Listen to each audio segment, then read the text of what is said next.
सहनाववतु सहनौ भुनक्तु सह वीर्यं करवावहै तेजस्विनावधीतमस्तु मा विद्विषावहै। ओम शांति शांति शांति। हाँ मित्रों, एक बात ऐसी है कि कठोपनिषद के ये क्लासेस यहाँ के क्षेत्रीय के ब्रह्मचारी सन्यासियों के लिए काफी दिन से शुरू हैं और इसका आखिरी यानी दूसरे चैप्टर की तीसरी वल्ली इतना ही बचा है। परंतु चूंकि आज से गीता के क्लास ऑनलाइन करने थे, इसलिए हम लोगों ने सोचा कि उसके साथ ही ये क्लास भी ऑनलाइन कर लिए जाएं, क्योंकि इसके बाद ये मालिका चलती ही रहेगी कि कठोपनिषद समाप्त होते ही हम लोग ईशोपनिषद, उसके बाद केनोपनिषद पढ़ेंगे। इसलिए सोचा कि यही पॉइंट ठीक है जहां से हम ऑनलाइन चल जाएं। अब आज मेरी ये कोशिश रहेगी आप सभी के लिए कि अब तक जो पढ़ा है हम लोगों ने 6 वल्लियों में से 5 वल्लियों में, कठोपनिषद की रचना ऐसी है कि 2 अध्याय हैं और प्रत्येक अध्याय में 3-3 सेक्शंस कह लीजिए वल्लियां हैं। तो पहले अध्याय की 3 वल्लियां और दूसरे अध्याय की 2 वल्लियां हम लोग पढ़ चुके हैं। इसमें क्या पढ़ा हम लोगों ने, ये पूरा आपके सामने प्रस्तुत करने की कोशिश करूंगा। तो शुरुआत ऐसी एक कहानी से होती है इस उपनिषद की कि वाजश्रवस नाम के एक व्यक्ति थे और उन्होंने बड़ा सा यज्ञ किया और उस यज्ञ का फल मिलने वाला था उनको सर्वजित, यानी वो दुनिया के राजा के समान हो जाएंगे अगले जन्मों में। पर उसकी कंडीशन थी कि अभी यज्ञ में पुरोहितों को और अन्य अन्य ब्राह्मणों को दक्षिणा के रूप में वो अपना सर्वस्व दे दें। अगर वो अपना सारा धन सर्वस्व दे देते हैं, ये कर्मकांड के बड़े कठोर नियम होते हैं कि जो जैसा दोगे वैसे ही तो मिलेगा। तो सर्वजित अगर बनना है तो फिर तुमको सब कुछ दे देना पड़ेगा। तो इसलिए, परंतु इनके मन में इच्छा इसीलिए तो करने बैठे। अब ये इच्छा का प्रताप ऐसा बढ़ गया कि उन्होंने अपने मन में हिसाब लगाया। क्या उन दिनों में गायें या पशु ही संपत्ति मानी जाती थी, तो सब कुछ देना है, मैंने सारी गायें दे देना है। अब एक विशेषण जोड़ लो उसमें, सारी निकम्मी गायें देना है, यानी जो अब बछड़े नहीं देंगे, खाना पानी भी नहीं कर पाएंगे, ऐसे ही सारी गायें उन्होंने निकाली और दक्षिणा के रूप में देने लगे। उनका बेटा था एक नचिकेता नाम का, वो था तो छोटा ही, कुमार वयसन, किंतु उसके मन में श्रद्धा जगी और वो सोचने लगा कि ऐसे कर्म का तो फल पिता को नहीं मिलने वाला, बुरा ही फल मिलेगा। ऐसे धोखे वाला यज्ञ करके, ऐसी गाय दे करके तो इनको बुरा फल मिलेगा। अब उसकी सोच इंट्रोस्पेक्शन कहिए अपने बारे में, बाप के बारे में, जबरदस्त श्रद्धा के बल पर कि क्यों कर रहे मेरे पिताजी ऐसा, इनको तो फल मरने के बाद मिलने वाला है, तो अच्छी गाय किसके लिए रख रहे हैं? निश्चित है मेरे लिए रख रहे हैं, मेरे प्रति आसक्ति के कारण मेरे लिए अच्छी गाय रख रहे हैं। तो इसका मतलब मैं ही तो इनका सबसे इंपॉर्टेंट धन हूं। अगर मुझे ये किसी को दे देते हैं, किसी ऋषि को, किसी पुरोहित को, ब्राह्मण को, तब इसके सारे इनके कर्म के दोष मिट जाएंगे। इतना उस मन में सोच लिया उसने और पिता के पास जाकर के बोला कि पिता आप मुझे किसको देंगे? उन्होंने कहा तो कुछ वो अपने इच्छाओं के स्वप्न राज्य में मग्न है, कि समझ ही नहीं पाए बच्चा क्या बड़बड़ कर रहा है। उसने दोबारा पूछा, तीसरी बार पूछा, तब उसके पिता नाराज हो गए, क्रोधित हो गए। छोटा बच्चा क्या फालतू की बदबद करता है। तो उनके लिए हम हिंदी में लोग हमने गालियां सुनी है, मर जा, जल जा। तो इसी तरह से होकर मैंने तुझको यमराज को दे दिया। अब वो बच्चा सोचता है कि मैं इतना नालायक तो हूं ही नहीं, यमराज मैं पूरा नहीं बता रहा, तो यमराज मेरे से क्या करेंगे अभी। इसका मतलब बाप ने गुस्से में बोला है ये। अब बाप का गुस्सा थोड़ा कम हुआ तो बाप कहता है तुम्हें गुस्से में कह दिया। तब नचिकेता कहता है कि पिताजी अब दूसरी गलती मत कीजिए, अपना दिया हुआ वचन पालन करना अत्यंत आवश्यक है, नहीं तो वचन को झूठलाना फिर आपको और बुरा फल मिलेगा। तो मैं जाता हूं यमराज के पास, और वो चला गया। अब यमराज घर पे नहीं थे, दूसरे लोगों ने उसको बुलाया, वो नहीं गया, यमराज से मिलना है, और 3 दिन भूखा पैसा वहीं खड़ा रहा। अब 3 दिन के बाद जब यमराज आए, उन्हें पता चला, तो कहने लगे इस 3 दिन के लिए मैं तुझे 3 वर देता हूं, जो तेरी इच्छा मांग ले। इसमें भारतीय परंपरा बोलो या मनुष्य के साधक की परंपरा बोलो, इसके 3 स्टेप्स दिखाए गए इस उपनिषद में। 3 वर दिए थे ना। तो पहले, सबसे पहले मनुष्य को संसार में रहते हुए कर्तव्य परायण होना पड़ता है। दूसरा, उन्नति के लिए कोशिश करनी होती है, और तब जाकर के मोक्ष की, ब्रह्म ज्ञान की, पूर्णत्व की स्फुरा उसके मन में जगती है। इसलिए उसने पहले वर में मांग लिया कि मेरे पिता का मन शांत हो जाए, ठीक तरह से सोए वो, और मुझे तो आप छोड़ देंगे ही, तो मैं जो वापिस जाऊंगा तो भूत आया न समझे, मुझे पहचान ले, प्यार करे। अब यमराज को कोई दिक्कत नहीं, उन्होंने दे दिया वर। दूसरा वर उसने जो मांगा, सर्वोच्च स्वर्ग में जाने की जो विद्या, यमराज जानते हैं उसको, इसलिए उसने कहा कि वो विद्या मुझे आप प्रदान कीजिए। उसका विशेष अंग होता है, एक विशेष प्रकार का यज्ञ, परंतु याद रखिए कोई एक यज्ञ करके उसको ऐसी स्थिति नहीं मिल सकती। यमराज ने उसको ये यज्ञ तो समझाया, अच्छी तरह समझाया, और ये भी बताया कि माता पिता गुरुजनों से जो सीखा हुआ है, जिसका मन अत्यंत संस्कार संपन्न है, सारा जीवन जिसका डिसिप्लिन्ड है, वो अगर ये 3 बार यज्ञ करेगा तब उसको ये सर्वोच्च स्वर्ग मिलेगा। और वो बेटे ने इतना ध्यान से सुना कि उनके पूछने पर उसने सारा रिपीट भी कर दिया उनके सामने। वो खुश होकर के 4था वर देते हैं, अपने मन से एक माला उसको दे देते हैं। खैर, उनका 3रा वर मांग ले, यानी ये सर्वोच्च स्वर्ग पाकर के भी कृतार्थता नहीं होती, जीवन की पूर्णता नहीं होती, सब नचिकेता 3रा वर मांग रहा है। उसे भी पता है 3 वर है, इसीलिए तो उसने ऐसा किया है। शास्त्रीय परिभाषा में इनको कहते हैं कर्तव्य, अभ्युदय और निश्रेय। तो जब कर्तव्य और अभ्युदय पूरे हो गए तो उसने 3रा वर मांगा बड़े ही सुंदर शब्दों में। ये इस उपनिषद की एक मूल गति है। इसने पूछा कि जब आदमी मरता है तो 2 पार्टीज खड़ी हो जाती है। एक कहते कि अब तो कुछ नहीं बचा, खत्म हो गया। दूसरा कहता है कि नहीं, कुछ तो है इसमें, कुछ तो है, आप मुझे रहस्य समझाइए।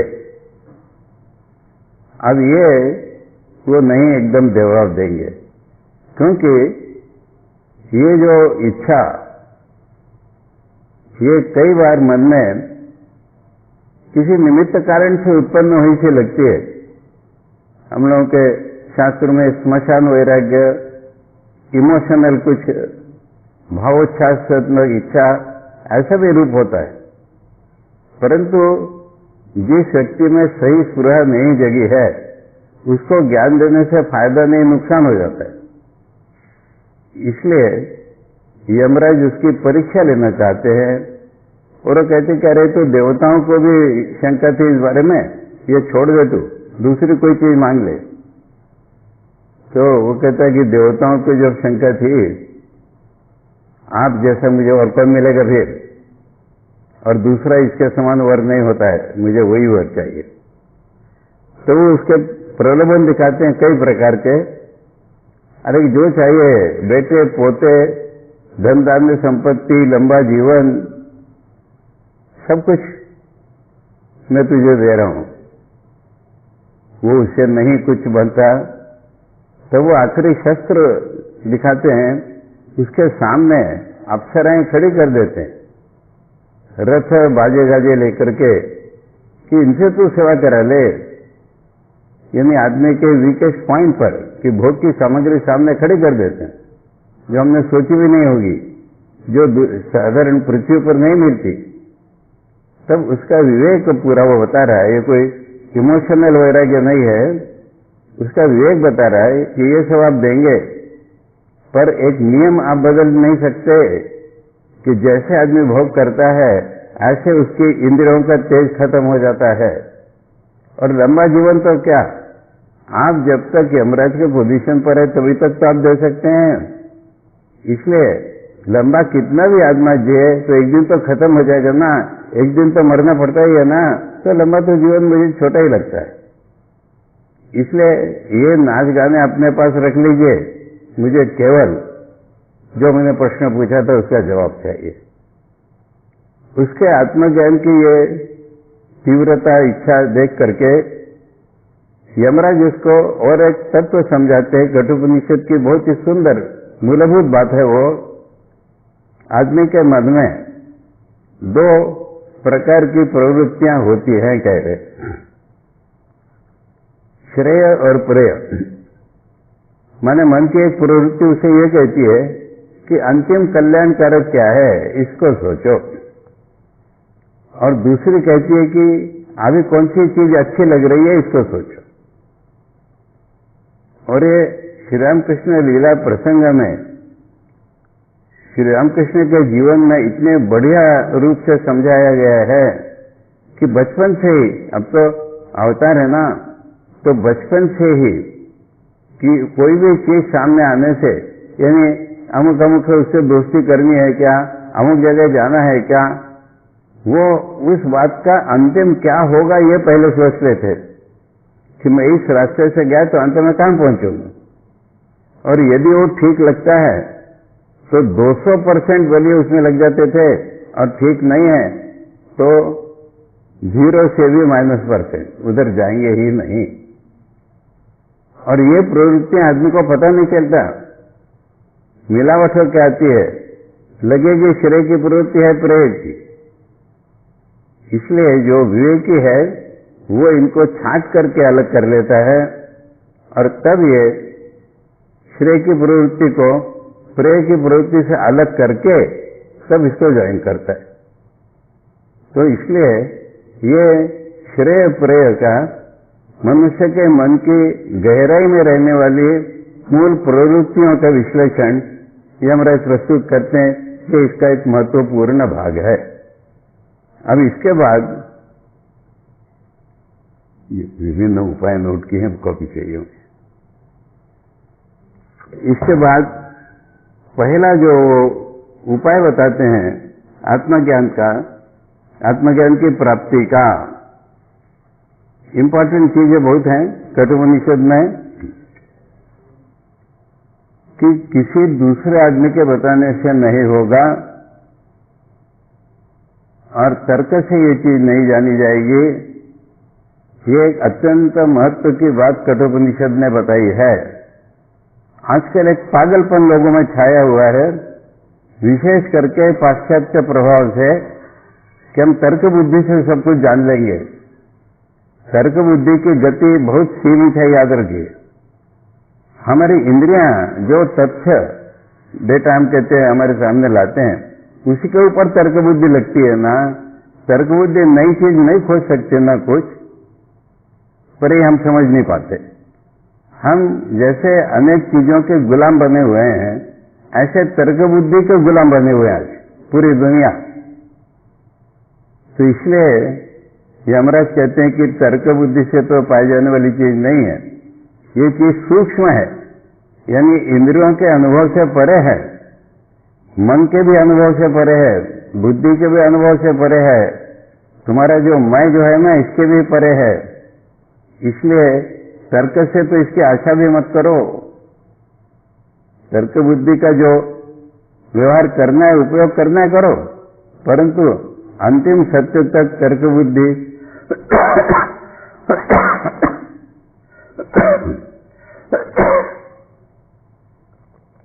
पहुंच नहीं सकती। तो उपाय बताते हैं, महत्वपूर्ण वाक्य है पहले अध्याय के दूसरे वल्ली का 8वां मंत्र, अनन्य प्रोक्ते गतिरत्र नास्ति। अनन्य यानी जो भगवान को जानने वाला, जो भगवान को जान लेता है तो भगवान से अलग नहीं रह पाता, वो हो गया अनन्य। अब वो जो बताता है, वो कैसा बताता है शिष्य को? अरे तू ब्रह्म से अलग नहीं है, ऐसे ही बताएगा ना। और एक चीज याद रखिए कि गुरु कभी मैं सिखा रहा हूं ऐसा नहीं सिखाता। गुरु उस शिष्य से एकरूप होकर के, आइडेंटिफाई होकर के सिखाता है। इसलिए इस अनन्य शब्द के 3 अर्थ हुए। जो भगवान से अनन्य है वो गुरु, शिष्य से अनन्य होकर के वो सिखा रहा है, और शिष्य को तू भगवान से अनन्य है ऐसा सिखा रहा है। तो जब वो ऐसा सिखाता है तब शिष्य को और कोई गति नहीं रहती, उसको ब्रह्म ज्ञान होगा ही। और यहां पर नैषा मत करके न मतिर आपने, शंकराचार्य कहते कि एक पाठभेद है यहां पर, नैषा तर्के न मतिर हापने, यानी तर्क से ये मति प्राप्त होने लायक नहीं है, तर्क से इस मति का खंडन भी नहीं हो सकता। अगर किसी को ब्रह्म का अनुभव हो रहा है, उसको 1000 तर्क सुनाई है कि ऐसा नहीं है वैसा नहीं है, उसको कुछ नहीं कर सकता। इसलिए ये तर्क की जो सीमा है, इससे तो बाहर की चीज है। ये पहली बार कठोपनिषद ने ब्रह्म प्राप्ति का उपाय ये बताया कि जो ब्रह्म से अभिन्न है, वो जब ठीक ढंग से बताता है तब दूसरा कोई मार्ग नहीं रहता, वो ब्रह्म प्राप्ति की ओर जाता ही है। अब उसके बाद सिखाना चालू है, और वो एक बड़ी मूल बात बताते हैं, यानी दूसरा जो उपाय बता रहे हैं वो अनन्य प्रोक्त क्या बताएगा, यही तो समझ लीजिए ना। तो पहले अध्याय की दूसरी वल्ली का 12वां मंत्र, अध्यात्म योगाधिगमेन देवम मत्वा धीरो, यानी ध्यान की बात बता रहे हैं।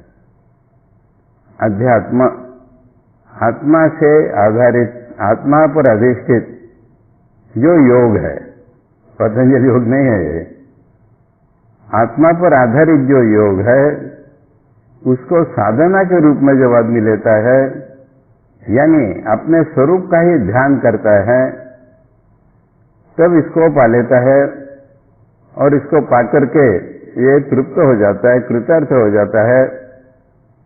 तो वहां बताते मैं कह रहे हैं कि एको देवा सर्वभूतेषु गूढ़ा, ये एक ही भगवान सारे भूतों में छिपे हुए हैं, है सब में पर छिपे हुए हैं। इसका मैं आपको एक बाहरी रूपक उदाहरण के रूप में प्रस्तुत करता हूं। अब बच्चे लोग लुका छुपी खेलते हैं, अब वो ऐसी ऐसी जगह ढूंढते हैं छिपने की जहां पकड़ने वाला न पकड़ सके, दूर भागते हैं। अब मान लो खेलते चलते ऐसी सारी जगह हो गई हैं, अब कहां छिपेंगे? तो एक मुखौटा पहन करके वो ढूंढने वाले के सामने ही बैठ जाते हैं, और वो ढूंढ ढूंढ के परेशान, उसको मिल ही नहीं सकते क्योंकि मुखौटा पहना है। तो ब्रह्म जो है, आत्मा कहिए, ब्रह्म के हमारी जो सत्यता है, उसने हमारे शरीर मन का मुखौटा धारण कर लिया है। हम कैसे पाएंगे उसको? इसलिए ये शरीर मन के अंदर अंदर अंदर क्या है, ऐसा जब ध्यान मनुष्य लगाता है, गुरु ने उसको सिखाया जैसा, तब वो पा लेता है। यानी ब्रह्म को पाने के उपायों में ये दूसरी बात हमारे सामने आ रही है कि जो आत्माधिष्ठित योग के द्वारा उसमें लगा रहता है, छोड़ेगा नहीं, क्योंकि ये सतह पर सतह क्रॉस करके आगे जाना पड़ता है हमको। शरीर, इंद्रियां, मन, बुद्धि, मैंपन, इन सबके जब पार चला जाता है तब पाएगा ना। इसलिए इसको साधना के रूप में जब लगा रहता है तब पाएगा। अब इसमें क्या हुआ, नचिकेता के मन में 3 बातें आई। अत्यंत सुंदर मंत्र है, अन्यत्र धर्मात् अन्यत्र धर्मात् अन्यत्र अस्मात् कृता कृतात् अन्यत्र भूताच्च भव्याच्च यत्तत् पश्यसि तद्वद। यानी ब्रह्म सबसे अतीत है, धर्म अधर्म से अतीत है। धर्म हम अच्छे को कहें, अधर्म बुरे को कहें, भगवान अच्छे बुरे के पार है। ज्ञानेश्वर महाराज ने बड़े सुंदर शब्दों में वर्णन किया है इसका। पुण्यात्मक पाप से लोग स्वर्ग में जाते हैं और पापात्मक पाप से नरक में जाते हैं, याद रखिए। यानी मैं कुछ कर रहा हूं, यही तो पाप हो गया, सत्य के विरुद्ध हो गया। काम अच्छे हैं इसलिए स्वर्ग में जाएगा। तो ज्ञानेश्वर महाराज कहते हैं पुण्यात्मक पाप से स्वर्ग में जाएगा वो, और जो बुरे कर्म करेगा, पापात्मक पाप करेगा, वो नरक में जाएगा। इसलिए नचिकेता को ये मन में यमराज ने जिस प्रकार वर्णन शुरू किया है, बस नचिकेता के मन में ये इतना दृढ़ भाव से हो गया कि धर्म अधर्म के परे हम लोग कुछ करके कुछ पाते हैं। ये एक दूसरे महत्व की चीज होती है वेदांत में। करके जो पाया जाता है उसका नाम है कर्मफल, और ये सीमित ही होगा, खत्म हो जाएगा। एक महत्व की बात इसमें छिपी है, बहुत महत्व की बात। दुनिया में हम देखते हैं कि जब कुछ करेंगे तभी तो कुछ पाएंगे। भगवान को कैसे पाएंगे? कुछ छोड़ेंगे तब पाएंगे। शरीर की जरूरत नहीं पड़ेगी, अभी शरीर की जरूरत है, हम साधना कर रहे हैं इसलिए। इंद्रियों की जरूरत नहीं पड़ेगी, मन की जरूरत नहीं पड़ेगी, मैंपन की जरूरत नहीं पड़ेगी, तब पाएंगे। इसलिए जो वैराग्य शब्द है ना, कोई फटे कपड़े पहनने में नहीं है, या ये चीज नहीं चाहिए, वो चीज नहीं, इसमें नहीं चाहिए है। करके पाना, ये जो सामान्य मनुष्य का लक्षण है, उसी के प्रति वैराग्य हो जाता है कि ये तो करके पाने की चीज नहीं है, क्योंकि करके पाऊंगा वो तो सीमित ही होगा। मुझे तो अपना स्वरूप चाहिए जो नित्य है, जो हमेशा से है। इसलिए नचिकेता कह रहा है कि धर्म अधर्म से परे, किए हुए और न किए हुए चीजों से परे, और पास्ट प्रेजेंट फ्यूचर इन सबके परे वो चीज है। ये पहली बात नचिकेता के मन में दृढ़ हो जाती है। दूसरी बात, ये तो सब ठीक है, पर मैं तो यही इस दुनिया में हूं ना। मीराबाई की एक पंक्ति है, सूनी ऊपर सेज हमारी किसो विध सुना होय, गगन मंडल पर सेज पिया की किसो विध मिलना होय। यानी वो तो सबसे ऊपर, सबसे अतीत है, और हम यहां पड़े हुए हैं। ये उसको दूसरी फीलिंग हुई। परंतु तीसरी जो जबरदस्त फीलिंग हुई यमराज के बातचीत करने से, अरे इन्होंने तो देखा है, ये तो देख रहे हैं। यानी अतीत है, मुझे नहीं दिखाई पड़ता, पर इनको दिखाई पड़ रहा है।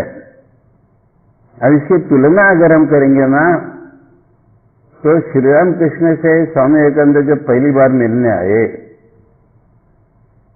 स्वामी विवेकानंद की हालत हुई थी नचिकेता जैसी, उनको किसी बाप ने शाप वगैरह नहीं दिया था, पर मन की हालत तो वही थी। क्या थी कि भगवान को अगर नहीं पाया तो जीना किस लिए। आंधे जैसा स्वामी विवेकानंद कहते हैं, इग्नोरेंट वेजिटेटिंग लाइफ, ये तो पेड़ पौधे जैसा जीना हो गया। सत्य का पता लगाए बिना जीना तो पेड़ पौधे जैसा जीवन हो गया। अब उन्होंने भी जर्मन फिलोसोफर कांट की फिलोसफी पढ़ी और तब उनको पता चला कि हमारी बुद्धि से कुछ, कांट कहते हैं भगवान की बात छोड़िए, धूलि के कणे का स्वरूप हम नहीं जान सकते। हम किसी चीज को जानने जाते हैं तो अपना मन का जाल फैलाते हैं, वो मन के जाल में जितना पकड़े में आएगा उतना ही तो हम समझते हैं। इसलिए किसी भी चीज का सत्य स्वरूप हम नहीं बुद्धि से जान सकेंगे। ये स्वामी विवेकानंद की समझ में कांट की फिलोसफी पढ़ने से आई, परंतु ठाकुर को ये बहुत पहले से पता है। वेदांत ने इसी का नाम दिया है देश काल निमित्त माया, और हमारा मन देश काल निमित्त से भरा हुआ है। इसलिए सत्य को इस मन से हम नहीं जान सकेंगे तो फिर कैसे जानेंगे। स्वामी जी बाद में ठाकुर से बार बार कह रहे हैं कि इस मन से तो नहीं जान सकते, भगवान अनंत है, ये मन ससीम है। तब ठाकुर ने कहा कि इस मन से नहीं जान सकते, पर शुद्ध मन से जरूर जान सकते हैं, यानी जिसमें मैंपन और भोग के संस्कार नहीं है वो मन का स्वरूप ही बदल जाता है। खैर, तो इसलिए ये देख रहे। स्वामी जी ने ठाकुर से पूछा, बीच में उन्होंने और किसी से पूछा, वो जो भी भगवान की बातें करता, जैसे मैं भगवत कर रहा हूं ऐसी, तो पूछता कि आपने भगवान को देखा है क्या। अब वो क्या जवाब दे, टाल देता था। अब उन दिनों में देवेंद्रनाथ टैगोर, रविन्द्रनाथ के पिता, ब्राह्मण समाज के बड़े नेता थे, और ये समाज का कार्य न करते हुए अकेले नौका में रहते थे साधना की दृष्टि से। तो उनका बोलवाला सुनकर के स्वामी जी उनके पास गए कि आपने भगवान को देखा है क्या। उन्होंने कहा, बेटा तेरी आंखें योगी जैसी हैं, तू ध्यान किया कर। अब इससे दो बातें हुई कि ध्यान में तो उनका पहले से चित्त था ही, बीच में कड़ी में और बताऊंगा, तो वो ध्यान के अधिक कोशिश करने लगे। पर दूसरी ये बात हुई कि ये तो सही जवाब नहीं दे सके। हाँ, अब ध्यान के लिए मैं थोड़ा पीछे आकर कहता हूं कि जब कांट का पढ़ करके स्वामी जी में ये हुआ कि बुद्धि से नहीं जाना जाता, तब वो उनका स्वरूप जो है, ठाकुर कहते हैं सप्तर्षि मंडल से आए हैं, जहां कहीं से भी आए हैं, इसलिए उनके मन में हम जिसे इंस्टिंक्ट कहते हैं, स्वभावगत बुद्धि से ये था कि भगवान को मैं ध्यान से पाऊंगा।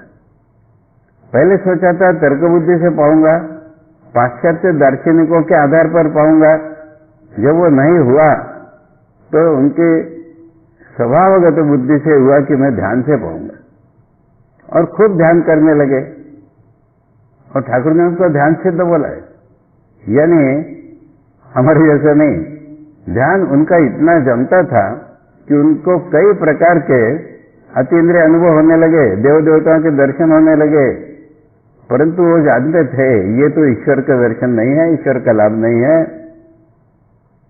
अब होते होते एक शंका सी उनके मन में आने लगी, नास्तिक बनने की संभावना नहीं थी, पर जिसे अज्ञेयवाद कहते हैं, क्या भगवान किसी को दिखते ही नहीं है क्या।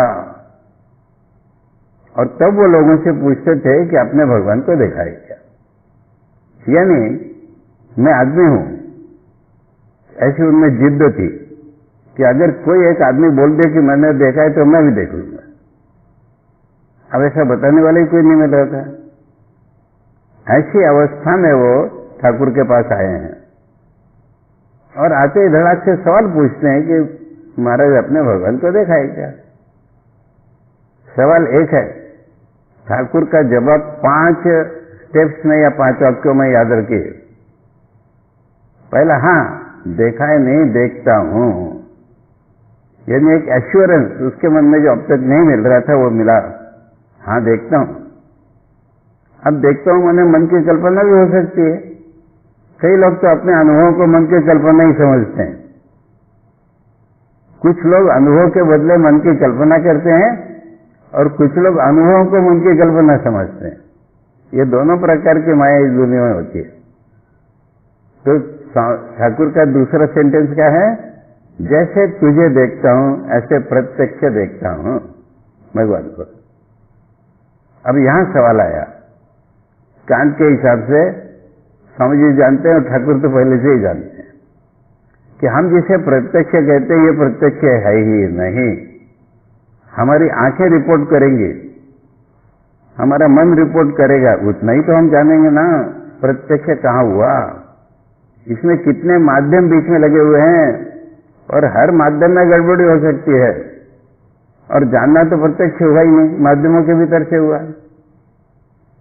तो इसलिए एक शब्द आता है वहां पर अपरोक्ष अनुभव। यानी देखिए, इसको थोड़ा समझे हम। बाहर की दुनिया हम मन और इंद्रियों के मार्फत देखते हैं। अब हमारे मन में क्या है? हमारे मन में सुख दुख है, प्यार है, घृणा है, ये तो सब मन में है ना। पाश्चात्य तो लोग कहेंगे इसको सब्जेक्टिव, परंतु वेदांत कहता है ये तो हम प्रत्यक्ष रूप में जान रहे हैं ना। अब उसमें आंखें तो नहीं लगती। बहुत महत्व की बात बता रहा हूं कि जो हम कहते हैं भगवान को आंखों से नहीं देखा जा सकता, इंद्रियों से नहीं देखा जा सकता, तो लोग कहते हैं भगवान को नहीं देखा जा सकता। ऐसा उसका अर्थ ही नहीं होता। भगवान को आंखों से नहीं देखा जा सकता, इसलिए आंखों से देखने का प्रयास छोड़ दे, ये उसका अर्थ होता है।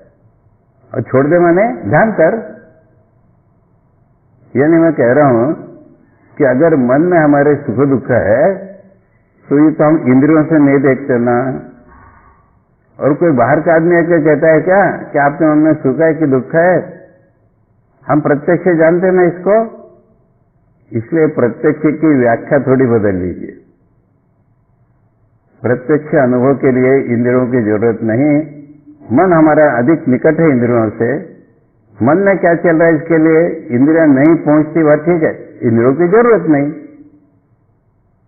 अब हमारा स्वरूप ये तो मन से भी भीतर है, बुद्धि से भी भीतर है, मैं पने के भी भीतर है।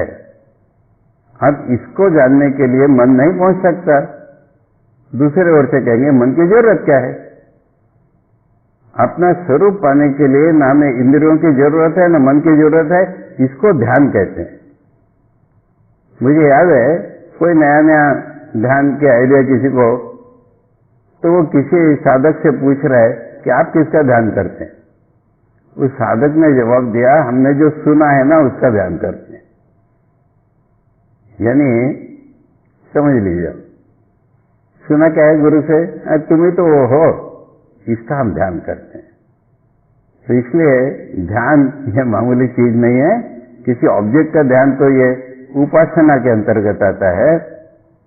तो इसलिए अब आत्मा स्वरूप को जानने के लिए हमें न इंद्रियों की जरूरत है न मन की जरूरत है। हमें इंद्रियों को छोड़ने की जरूरत है, हमें मन को छोड़ने की जरूरत है। तो इसलिए अब 1000 एक सिंबॉलिक शब्द होता है। हमारे सारे शास्त्रों में अनंत को 1000 से व्यक्त किया जाता है। आप लोगों ने सुना होगा ना पुरुष सूक्त में सहस्र शीर्षा पुरुषा, यानी भगवान के 1000 सिर नहीं होते, अनंत सिर होते हैं। सारे आदमियों के सिर भगवान के सिर है। नहीं तो जैसे रावण के 10 सिर, ऐसे भगवान के 1000 सिर नहीं होते। तो 1000 शब्द अनंत के लिए आता है। ठाकुर का तीसरा वाक्य परंतु, दूसरा वाक्य क्या? जैसे तुझे देखता हूं ऐसे प्रत्यक्ष देख रहा हूं। तीसरा वाक्य परंतु इससे 1000 गुण अधिक स्पष्ट और उज्जवल रूप में हुआ। अब चौथा वाक्य, परंतु देखना चाहता है कौन? पत्नी पुत्र पैसे के नुकसान से लोग घड़े घड़े आंसू बहाते हैं। भगवान को नहीं पाया इसलिए कोई आंसू बहाता है क्या? अब ये तो स्वामी विवेकानंद में था, हम कहेंगे। परंतु पांचवी बात ठाकुर कह रहे हैं। इस पांचवी बात को कई लोग गलत प्रस्तुत करते हैं कि मैं दिखाऊंगा तुझे। ठाकुर ने कहा, याद रखिए, मैं जैसा कहूंगा ऐसा करेगा तो तू भी देखेगा। इसका मतलब हुआ कि गुरु से मार्गदर्शन पाके रास्ता चलना होता है। और ये स्वामी विवेकानंद को उनकी बुद्धि में था ही नहीं। पाश्चात्य शिक्षा के प्रभाव से कहिए या ब्राह्मण समाज के सदस्य थे वहां से कहिए, आदमी आदमी होता है, वो क्या गुरु होगा। इस बात से झगड़ा करते करते स्वामी जी को 4 साल लग गए, तब ठाकुर को पूरी तरह से माना है उन्होंने। और जब माना है तो पाए गए फिर उसके बाद। खैर, तो पांचवी जो स्टेप थी कि मैं जैसा कहूंगा ऐसा करेगा तब तू भी देखेगा।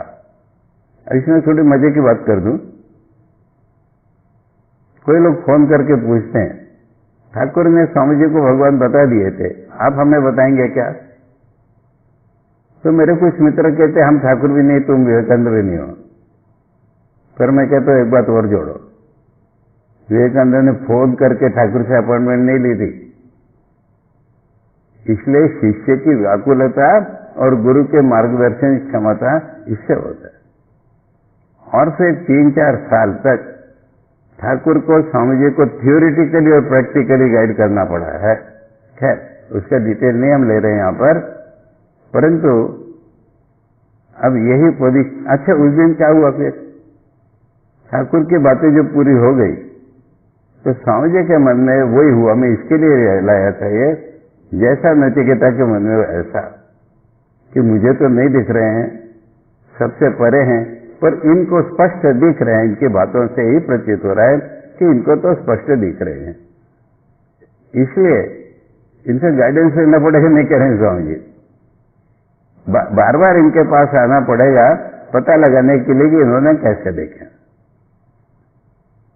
तो ये नचिकेता की अवस्था समझ में आ गई और यमराज समझ गया उसको तुरंत, अरे इसको ऐसा लग रहा है ऐसा गगन मंडल पर सेज पिया कि किसो इधम मिले ना हो।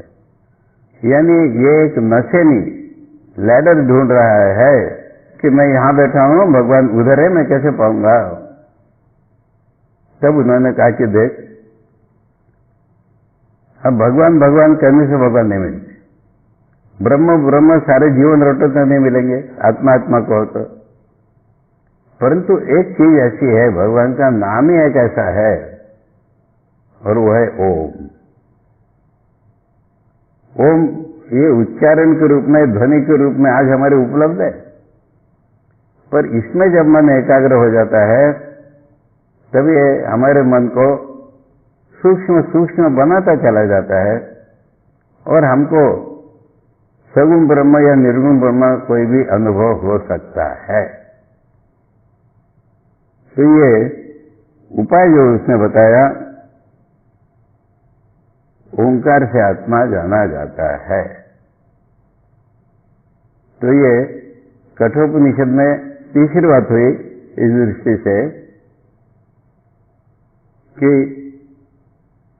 अनन्य जब बताया जाता तब पाया जाता है, ध्यान से पाया जाता है, ओम की सहायता से ध्यान किया जाता है।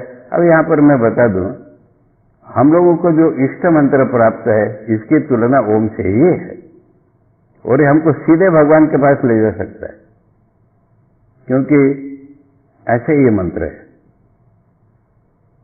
अब यहां पर कुछ सवाल आते हैं कि लोग कहते हैं हम गायत्री मंत्र का जप कर रहे हैं, ओहो यहां न लाता तो अच्छा होता, किंतु जब बोल दिया है गायत्री मंत्र से हिरण्यगर्भ की प्राप्ति होती है, पूर्ण ब्रह्म की नहीं होती, परंतु मन की तैयारी पूरी हो जाती है, इसका मतलब। तो इष्ट मंत्र से या ओंकार से भगवान की प्राप्ति होगी। ये तीसरी चीज यहां पर बताई गई, ये है पहले अध्याय की दूसरी वल्ली का 16वां मंत्र। अब खाली ध्यान करने से किसको मिलता? तैयारी चाहिए पूरी। इसलिए पहले अध्याय की दूसरी वल्ली का 20वां जो मंत्र है ये बताता है धातु प्रसादात तमक्रतु दूसरी वल्ली का 20वां मंत्र। अणोरणीयान महतो महीयान आत्माश्च जंतोर निहितो गुहायाम तम अक्रतु पश्यति वीत शोको धातु प्रसादात महिमानम आत्मना। अणु से अणु और महान से महान सर्वव्यापी है ना। आत्मा तो हर एक जीवंत प्राणी के गुहा में छिपा हुआ है। गुहा माने हमारा हृदय, और हृदय में अटका कौन रहा है? मैं के स्वरूप के रूप में ये हमारे हृदय में है। अब इसको कौन देखता है? अक्रतु माने निष्काम पुरुष। एक कंडीशन यहां डाली गई कि दुनिया की इच्छा कुछ है और भगवान को भी पाऊंगा, हो नहीं सकता। श्री रामकृष्ण ने इसका बढ़िया उदाहरण दिया है कि सुई में हम धागा डालना चाहते हैं और उस धागे में अगर कोई सिकुड़ है, कोई बाहर निकली हुई एक धागा है, तो अंदर नहीं जाएगा। इसलिए इस दुनिया की कोई इच्छा है और भगवान को पाऊंगा, ऐसी खिचड़ी नहीं चलती। इसलिए अक्रतु।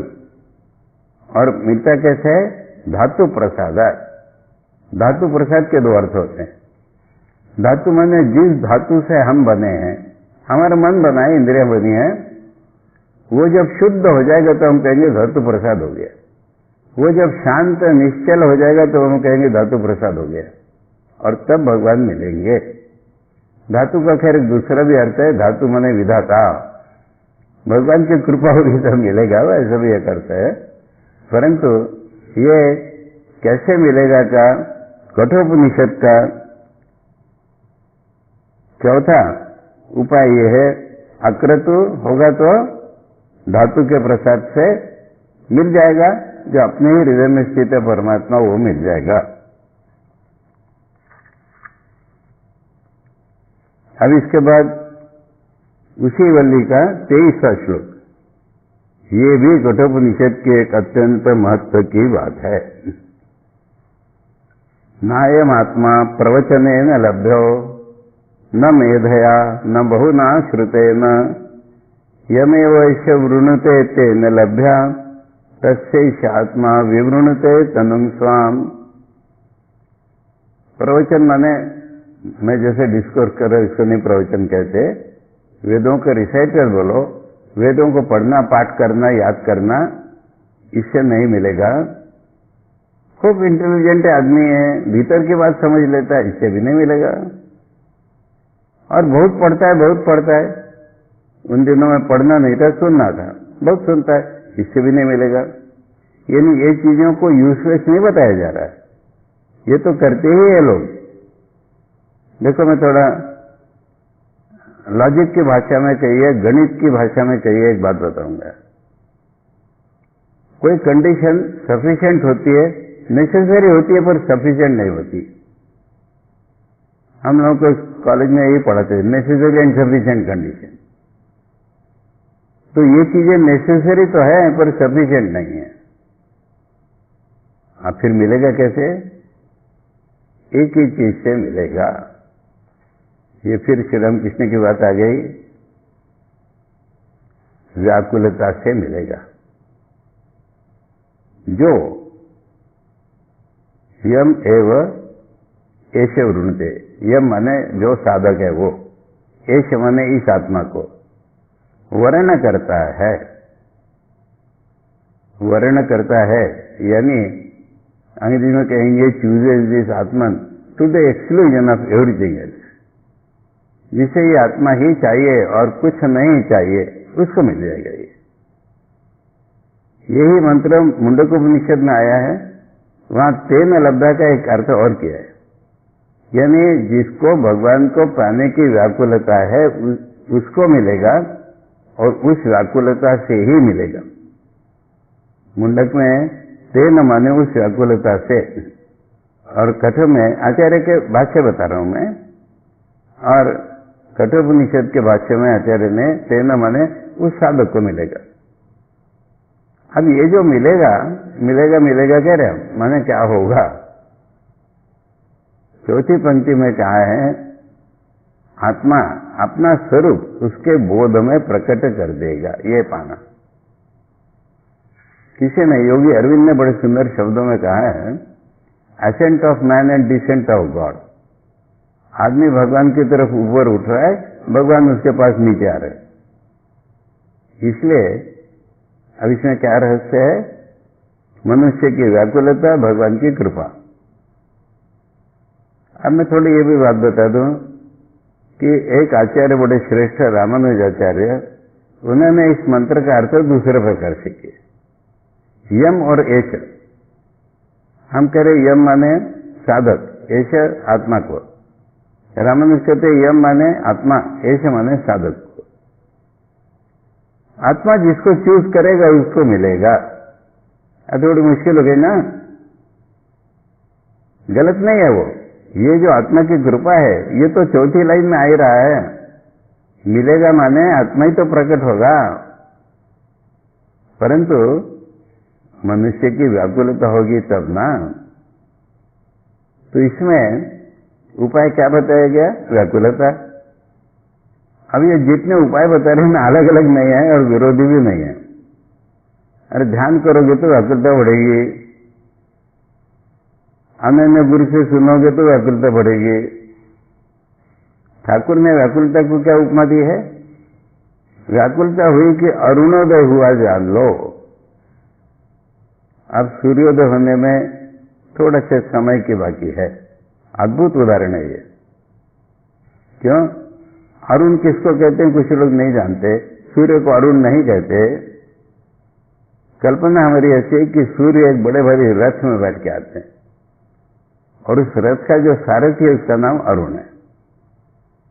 हम आकाश में देखते हैं सुबह पूर्व की तरफ लाली छा जाती है और उसके 40-42 मिनट के बाद सूर्य आते हैं।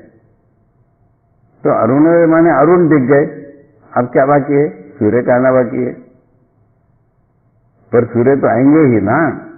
एक बात रही बीच में ठाकुर के उदाहरण में, इतना अद्भुत उदाहरण है ये कि व्याकुलता हमको वो जो 40-45 मिनट ये रूपक के रूप में, यानी जब तक भगवान नहीं मिलते तब तक वो व्याकुलता धारण करके रहना पड़ेगा बस, और कुछ नहीं करना है।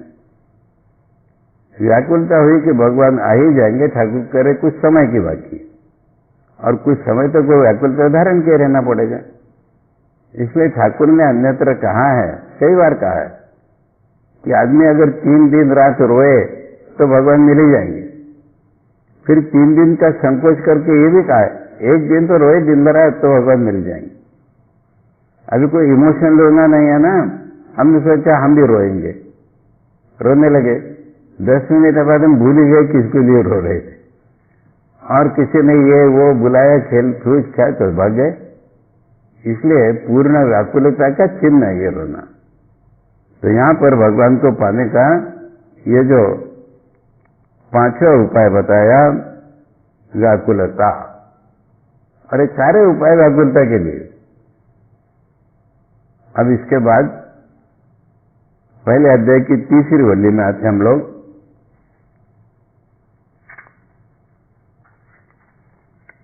अब ये जो व्याकुलता है ना, इसका अगला जो मंत्र है उसमें बता दिया है कंडीशन बहुत सारी। ना विरतो दुश्चरिता, ना अशांतो, ना समाहिता, ना अशांत मानसो वापी प्रज्ञा नियम आत्मयात। मैं पूरा वर्णन नहीं कर रहा हूं अभी, परंतु जो दुष्चरित्र से नहीं रुका है, जिसका मन चंचल है, जिसका व्याकुलता के बदले उतावली जिसमें हो गई है, उसको नहीं मिलते। शंकराचार्य यहां पर करें, इनको पॉजिटिव बना लो। जिसने दुष्चरित्र छोड़ दिया है, जिसने मन को संयम कर लिया है, जिसने मन को एकाग्र कर लिया है और उतावली नहीं है, व्याकुलता है, उसको मिलेगा। ऐसा कर लो।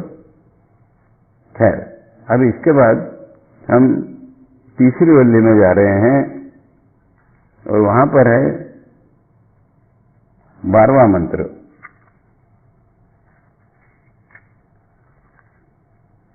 पहला अध्याय, तीसरी वल्ली, 12वां मंत्र।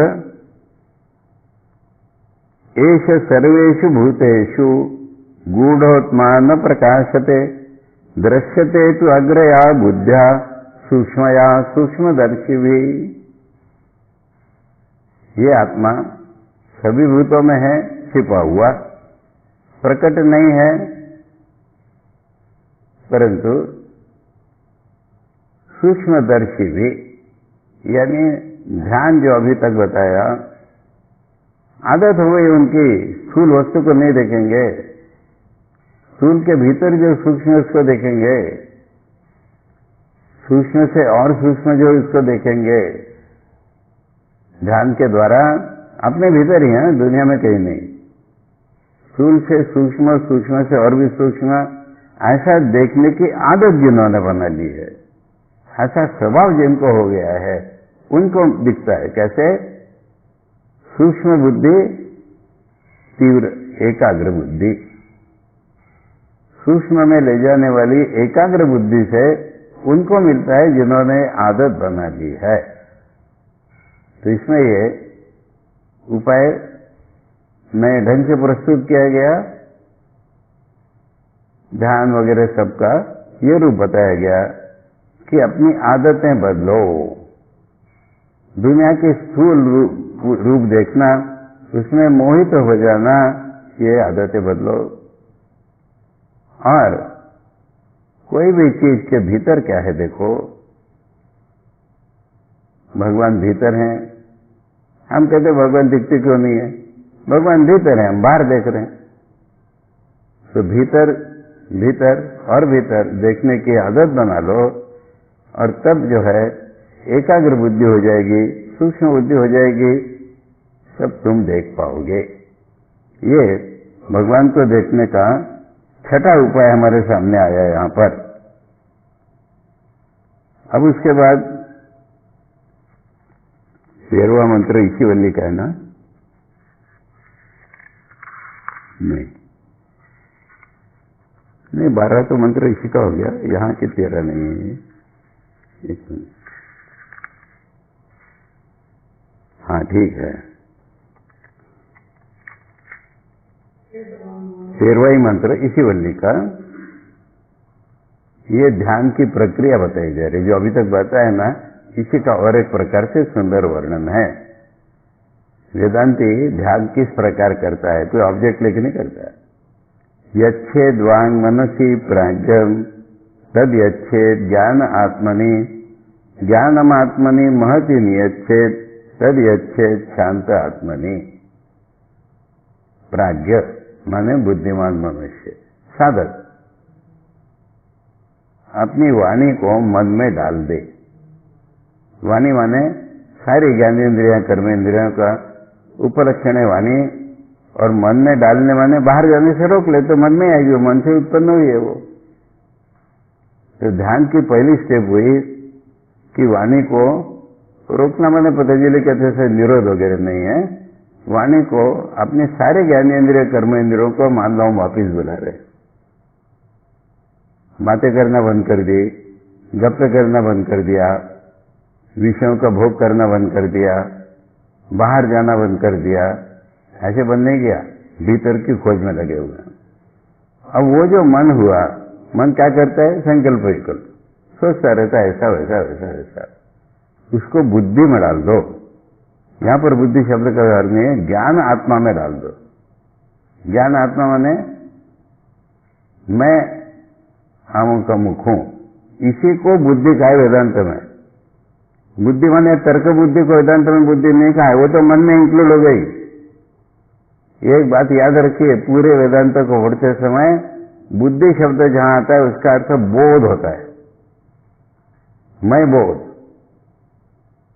तो ये मन संकल्प विकल्प करना अगर छोड़ देता है तो फिर ये बुद्धि में यानी मैं बोध में समाहित हो जाता है।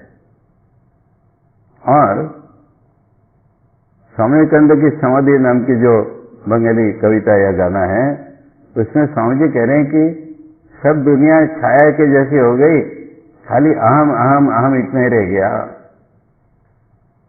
फिर वो अहम भी बंद हो गया। से धराओ बद्ध हो लो, शून्य शून्य मिलाई लो, बोझे प्राण बोझे जा।